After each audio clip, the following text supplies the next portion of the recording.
Hello students, आज हम शुरू करते हैं आपका नेशनल इनकम का third method of calculating national income. इससे पहले हम वैल्यू एडेड मेथड पढ़ चुके हैं, इनकम मेथड पढ़ चुके हैं, कैसे कैलकुलेट करते हैं, हमने न्यूमेरिकल्स भी ट्राई किए हैं। और अब हम एक्सपेंडिचर मेथड, जो आपका थर्ड मेथड है, उसके बारे में पढ़ेंगे। बेसिकली जो वैल्यू एडेड मेथड था उसमें हम देखते हैं कि सारी फर्म्स जो हमारी इकोनॉमी में है वो कितनी वैल्यू ऐड करती हैं। तो जितनी वो वैल्यू ऐड करती हैं वो हम अपना मानते हैं कि that is your national income, क्योंकि उनकी फिर हम मार्केट वैल्यू देख लेते हैं उन गुड्स की। सेकेंड तरीका था कि अगर हम इनकम मेथड से करें तो हम देखते हैं जितने भी फैक्टर ऑफ प्रोडक्शंस हैं उन सबको जो इनकम मिली है, जो फैक्टर सर्विसेज जिन्होंने प्रोवाइड करी, तो उनकी इनकम जो मिली है उस सबको इफ़ वी ऐड तो we will get the national income.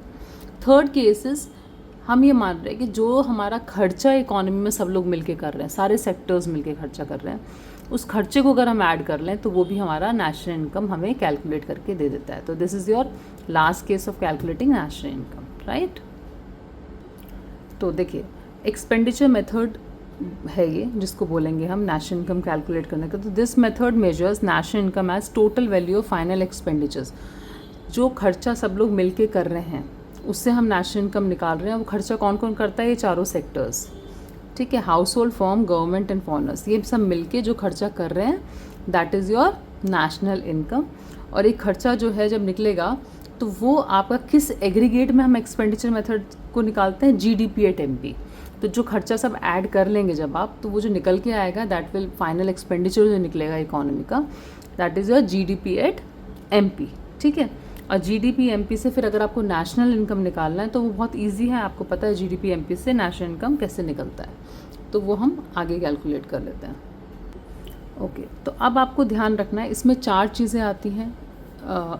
इसके अंदर जो कंपोनेंट्स हैं 4 कंपोनेंट्स हैं, और जो निकल के आएगा that will be your GDP at MP. तो सबसे पहला खर्चा हम किसका मानते हैं? हाउस होल्ड्स का, that is private final consumption expenditure, जिसको पीएफसीई बोल देते हैं, ठीक है। इसके अंदर इन लोगों का हाउस होल्ड्स का खर्चा आता है बेसिकली। तो किस तरह का? हाउस होल्ड का फाइनल कंजम्पशन एक्सपेंडिचर, जो भी हाउस होल्ड ने खर्चा किया, प्लस अगर कोई नॉन प्रॉफिट ऑर्गेनाइजेशंस हैं वो सर्व कर रही हैं हाउस होल्ड्स को, तो वो भी एक तरह से एक्सपेंडिचर में इंक्लूड होगा, तो उसको हम ऐड कर देंगे। तो ये आपको लिखा हुआ होगा कि private non profit institution serving house holds, तो ये आपको ये 2 चीज़ें दी होंगी, तो या फिर ये दिया होगा या ये दिया होगा या ये दिया होगा। अगर ये दोनों चीज़ें दी हैं तो आप ऐड करके निकाल लेंगे पीएफसी। अगर आपको ये नहीं दिया तो सिर्फ हाउस होल्ड अगर दिया होगा तो आप ये ले लेंगे। और अगर सबसे मेन है, अगर आपको हेडिंग ही दी हुई है क्वेश्चन के अंदर तो आपको सिर्फ इस पे ध्यान देना है, आपको नीचे के सब हेडिंग्स पे ध्यान नहीं देना है। अगर आपको पीएफसी दिया है दैट मीन्स आपको कहीं और देखने की ज़रूरत नहीं है न्यूमेरिकल में, आप सीधा सिर्फ पीएफसी दिया है उसी को ले लेंगे वैल्यू को, ठीक है, बाकी सब इग्नोर कर देंगे। क्लियर? ये बहुत इंपॉर्टेंट है, ध्यान रखना, बिकॉज बहुत सारे आइटम्स वो लोग कन्फ्यूज़ करने के लिए रखते हैं, बट वो आपको पता होना चाहिए आप कौन से आइटम्स को लेंगे, कौन से को नहीं लेंगे। तो सारे हमेशा ध्यान रखना है, जो भी फॉर्मूला दिया होता है, अगर फॉर्मूले में जो चीज़ें हैं अगर वो आपको क्वेश्चन में दी हुई हैं तो आप सिर्फ सब हेडिंग्स पे ध्यान नहीं देंगे, आप सिर्फ उन्हीं वैल्यूज़ को लेंगे। बट हाँ, अगर सब हेडिंग्स दी हुई हैं और मेन हेडिंग नहीं दी है then you need to calculate them. Clear? तो पहला पीएफसी हो गया, यानी प्राइवेट का final consumption expenditure. Second, government जो खर्चा करती है, तो गवर्नमेंट फाइनल कंजम्पशन एक्सपेंडिचर, ये आपको डायरेक्टली दिया हुआ क्वेश्चन में, तो ये जीएफसी, इसको आप ले लेंगे। थर्ड जो है, इसको थोड़ा ध्यान से देखेंगे, this is gross domestic capital formation. What is gross domestic capital formation? Basically this is investment which is done. तो टोटल इकोनॉमी के अंदर जो इन्वेस्टमेंट हुआ है उसको हम लेके चलते हैं यहाँ पे। तो इसमें बहुत इंपॉर्टेंट चीज़ जो ध्यान देने की है कि अगर यहाँ पे ग्रॉस डोमेस्टिक कैपिटल फॉर्मेशन लिखा है, इसका मतलब ये आपका सारा इन्वेस्टमेंट दिया हुआ है आपको। लेकिन अगर कभी कभी क्वेश्चन में मोस्टली वो लोग क्या करते हैं, डोमेस्टिक की जगह फिक्स्ड लिख के आपको दे देते हैं। तो इसका मतलब उन्होंने सिर्फ फिक्स्ड वाला इन्वेस्टमेंट लिया हुआ है, उन्होंने जो चेंज इन स्टॉक है वो ऐड नहीं किया उसके अंदर, क्योंकि फिक्स्ड और चेंज इन स्टॉक ये दोनों चीज़ मिलके ही क्या बनता है? Gross domestic capital formation. तो ये आपको ध्यान रखना है, अगर हेडिंग दी हुई है क्वेश्चन में तो आप सिर्फ ये लेंगे, अगर हेडिंग नहीं दी है तो ग्रॉस फिक्स्ड कैपिटल फॉर्मेशन दिया है तो आप उसके अंदर चेंज इन स्टॉक को ऐड कर लेंगे, तो वो ऑटोमेटिकली जब आप ऐड कर लेंगे तो आपका ये आ जाएगा। क्लियर? अब बाकी और भी क्वेश्चन में कंफ्यूज करने के लिए कुछ चीज़ें देते हैं, ग्रॉस की जगह अगर वो आपको नेट दे देते हैं, नेट देते हैं, तो आप ऐड कर लो डेप्रिसिएशन, तो आपका ग्रॉस बन जाएगा। चेंज इन स्टॉक हमें पता ही है फॉर्मूला क्या होता है, क्लोजिंग माइनस ओपनिंग, अगर डायरेक्ट चेंज इन स्टॉक नहीं दिया तो। आई होप आपको क्लियर हो गया है। And the fourth item is net exports. Net exports का मतलब होता है एक्सपोर्ट माइनस इम्पोर्ट्स, या तो दिया होगा अदरवाइज आपको कैलकुलेट करना होगा। बहुत सिंपल है, इन तीनों मेथड्स में अगर मैं बोलूँगी तो सबसे सिंपल मेथड यही है। ठीक है, तो आगे पढ़ लेते हैं एक बार और। ओके बच्चों, अभी जो मैंने सारा आपको कैलकुलेशन के बारे में बताया है, कैसे एक्सपेंडिचर मेथड कैलकुलेट करते हैं, थोड़ा सा डीपली इसको पढ़ लेते हैं हल्का सा।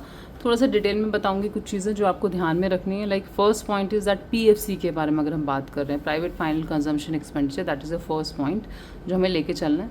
तो जितने भी नॉर्मल रेजिडेंट जो खर्चा करते हैं, चाहे वो अपने देश में सामान खरीदने में करते हैं या बाहर से खरीदने में करते हैं बाहर का, वो हम मान लिया जाता है इसमें। और जो बाहर के लोग यानी नॉन रेजिडेंट अगर हमारे यहाँ पे या फॉरेन विजिटर्स हमारे गुड्स पे खर्चा कर रहे हैं, उसको इसमें से माइनस किया जाता है। तो आपका पीएफसी आता है। ऑफकोर्स न्यूमेरिकल में आपको इतना डिटेल में नहीं आएगा, बस मैं आपको एमसीक्यूज़ के लिए या कुछ डिटेल क्वेश्चन अगर कोई आ जाता है पूछने के लिए, उसके लिए समझा रही हूँ। अदरवाइज क्वेश्चंस में आपको डायरेक्टली पीएफसी बहुत सिंपल आराम से दिया होता है। सेकेंड चीज़ जो ध्यान रखनी है इसमें ये है, जो न्यूमेरिकल के लिए ध्यान से रखनी है कि अगर किसी प्राइवेट ने या हाउस होल्ड ने खर्चा किया है घर के ऊपर, घर के परचेज पे या उसमें कंस्ट्रक्शन में, तो उसको हम पीएफसी में नहीं इंक्लूड करेंगे। ये आपको ध्यान रखना है। ये आपका थर्ड पॉइंट के अंदर आएगा। थर्ड इज जहाँ पे हम कैपिटल फॉर्मेशन लेते हैं, बेसिकली इन्वेस्टमेंट वाला पॉइंट जो होगा उसके अंदर आएगा। यहाँ पे आप उसको इंक्लूड नहीं करेंगे। Clear. Second is government. Government का आपको डायरेक्ट दिया होगा, आपको कोई टेंशन लेने की ज़रूरत नहीं है, सिंपल आपको जीएफसी दिया होगा क्वेश्चन में। थर्ड मैंने आपको ऑलरेडी बता दिया है जब मैं आपको समझा रही थी कि जीएफसीएफ जो है, जीडीसीएफ, ये क्वेश्चन में दिया होगा।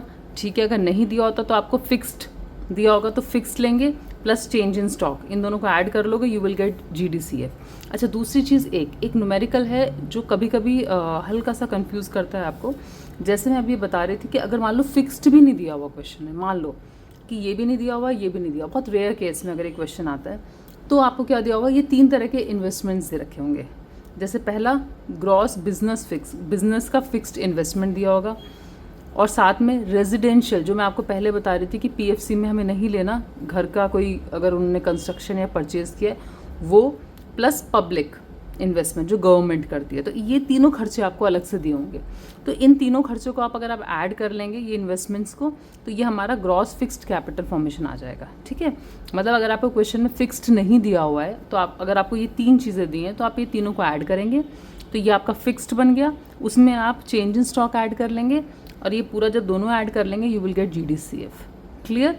एंड फोर्थ हमें नेट एक्सपोर्ट्स बताइए। नेट एक्सपोर्ट्स में कुछ नहीं है, एक्सपोर्ट्स माइनस इम्पोर्ट्स। क्लियर। चलिए फटाफट से न्यूमेरिकल देख लेते हैं। हमें CFE दिया हुआ है, PFC private final consumption expenditure 1200, government का दिया हुआ है 200, gross fixed capital formation is given 300, change in stock is this much, import and export. Very simple question, 4 चीज़ें लेनी है। सबसे पहले क्या लेते हैं, प्राइवेट का, तो प्राइवेट का इज़ 1200 आ गया। फिर हम लेते हैं गवर्नमेंट का इज़ 200।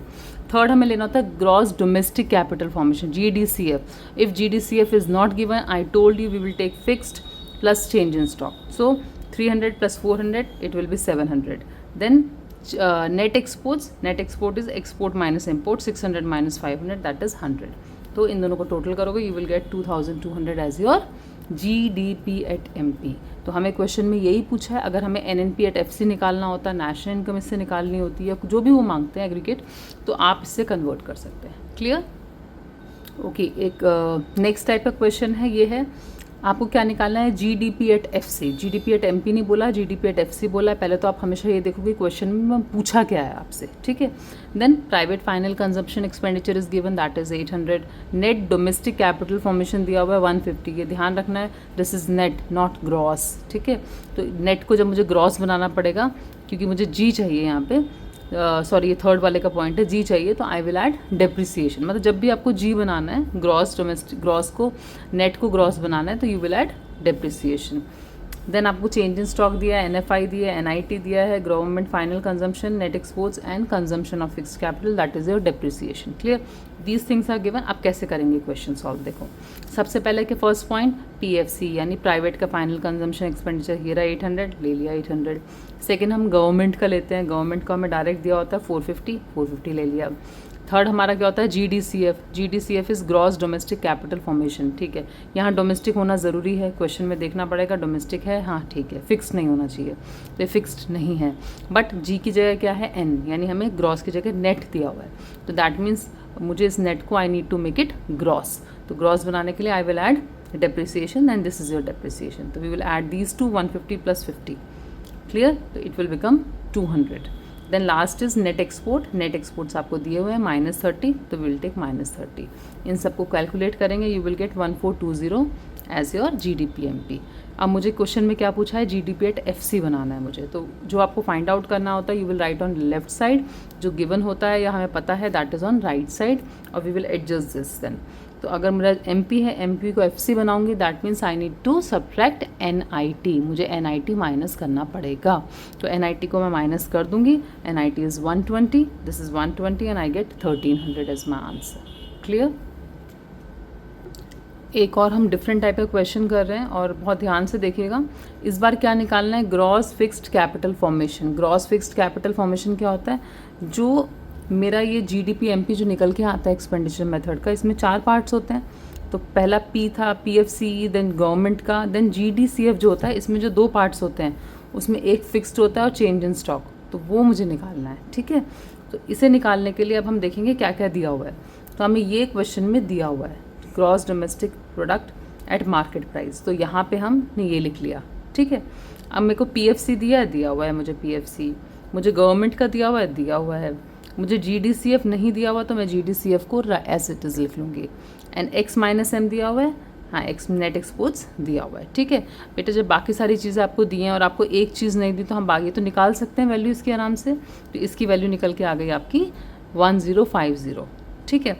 अब 1050 आपका पता चल गया, आपका ग्रॉस डोमेस्टिक कैपिटल फॉर्मेशन है। अब ग्रॉस डोमेस्टिक कैपिटल फॉर्मेशन को अगर मैं खोलूँ, 2 पार्ट्स में डिवाइड करूँ, तो वो होता है gross fixed capital formation plus change in stock. तो मुझे ये पता है ग्रॉस डोमेस्टिक कैपिटल फॉर्मेशन मेरा निकल चुका है, और चेंज इन स्टॉक की वैल्यू मुझे पता है, क्लोजिंग माइनस ओपनिंग होती है, ये हो गई। तो आराम से ग्रॉस फिक्स्ड कैपिटल फॉर्मेशन मेरा निकल जाएगा। आई थिंक आपको अच्छे से समझ आ गया होगा। मैंने सारे टाइप के क्वेश्चंस आपको करा दिए हैं, एंड मोस्टली ये इस टाइप के ही क्वेश्चंस हैं जो आपके एक्सपेंडिचर मेथड में आते हैं। And if you like my video, share these with your friends, and please comment करें। और अच्छा मुझे बताएं, इस बार मैं क्वेश्चन आपसे पूछती हूँ कि तीनों मेथड्स में आपको सबसे अच्छा मेथड कौन सा लगा, और जो आपको सबसे सिंपल लगता है। तो प्लीज़ कमेंट बॉक्स में ये आंसर दीजिए। Thank you so much.